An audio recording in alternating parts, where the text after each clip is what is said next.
Auschwitz 70th Anniversary. Survivors warn of new crimes. Auschwitz survivors have urged the world not to allow a repeat of the crimes of the Holocaust as they mark 70 years since the camp's liberation. "We survivors do not want our past to be our children's future," Roman Kent, born in 1929, told a memorial gathering at the death camp's site in Poland. Some 300 Auschwitz survivors returned for the ceremony under a giant tent.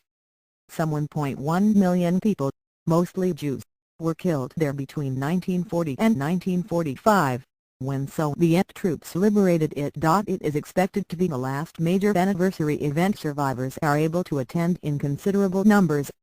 Ronald S Lauder, president of the World Jewish Congress, told a commemoration, "Jews are targeted in Europe once again because they are Jews. Once again young Jewish boys are afraid to wear yarmulkes, skullcaps on the streets of Paris, Budapest, London and even Berlin." Those who survived Auschwitz lived through one of the 20th century's worst acts of hatred and inhumanity. Many of those still alive today were children in 1945, but they are elderly now, and this may be the last significant anniversary where so many will gather.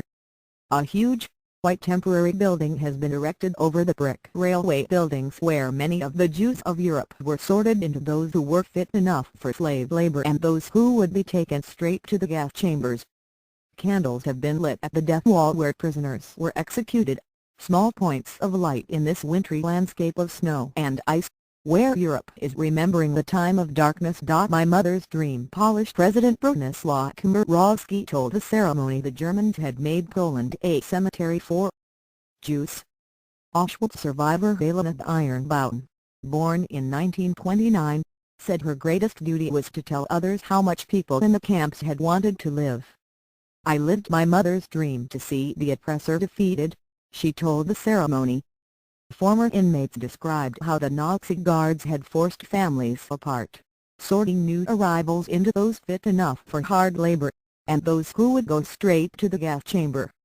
After the speeches, Jewish and Christian prayers for the dead were said before candles were lit at the Birkenau monument to the victims.